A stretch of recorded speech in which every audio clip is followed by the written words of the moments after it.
Paul's desire to bear fruit among the Romans and his recognition of being hindered until now leads us to verse 14, where he declares, "I am a debtor both to Greeks and to barbarians, both to wise and to unwise." This statement underscores the apostle's profound sense of obligation and responsibility toward all people, regardless of their cultural or intellectual standing. Paul's sense of debt is not rooted in human obligation, but in divine mandate. As an apostle, he was commissioned directly by Christ to preach the gospel to the Gentiles, as seen in Acts chapter 9, verses 15 through 16, where the Lord said, "Go, for he is a chosen vessel of mine to bear my name before Gentiles, kings, and the children of Israel, for I will show him how many things he must suffer for my name's sake." Paul's indebtedness stems from the grace he received and the commission to spread that grace to all peoples.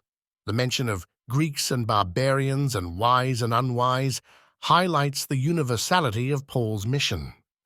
In the cultural context of the Roman Empire, Greeks represented the educated and culturally sophisticated, while barbarians were seen as uncultured and unlearned. Paul's obligation transcends these human distinctions, affirming the truth found in Romans chapter 3, verse 23, "For all have sinned and fall short of the glory of God." Every individual, regardless of their background, is in need of the gospel. This declaration of indebtedness is further emphasized by Paul's commitment to preach to both the wise and the unwise. The wisdom of this world is folly to God. As stated in 1 Corinthians chapter 1, verse 20, "Where is the wise? Where is the scribe? Where is the disputer of this age? Has not God made foolish the wisdom of this world?" The gospel message is not confined to human intellect or wisdom, but is the power of God unto salvation for everyone who believes, to the Jew first and also to the Greek, as Romans chapter 1, verse 16 asserts. Paul's unwavering commitment to his divine commission should serve as a powerful example for all believers. Our duty is to proclaim the gospel without discrimination, knowing that the power of salvation lies in the message of Christ, crucified and risen, not in the eloquence or cultural standing of the messenger. This truth is further emphasized in 2 Corinthians chapter 5, verse 20. "Now then, we are ambassadors for Christ, as though God were pleading through us. We implore you on Christ's behalf, be reconciled to God." As ambassadors, we carry the message of reconciliation to all people, fulfilling our obligation to our Savior who has entrusted us with this ministry. Paul's sense of debt also reflects the urgency of the gospel mission. The time is short and the stakes are eternal.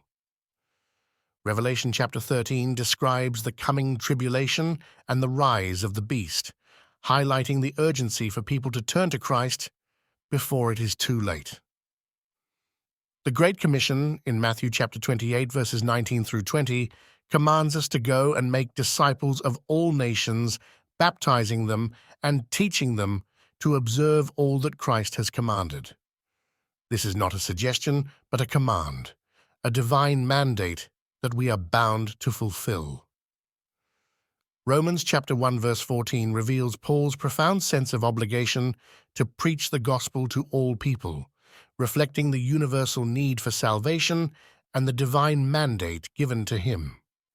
This sense of debt should resonate with us as believers, compelling us to faithfully and urgently proclaim the gospel, knowing that it is the power of God unto salvation for everyone who believes.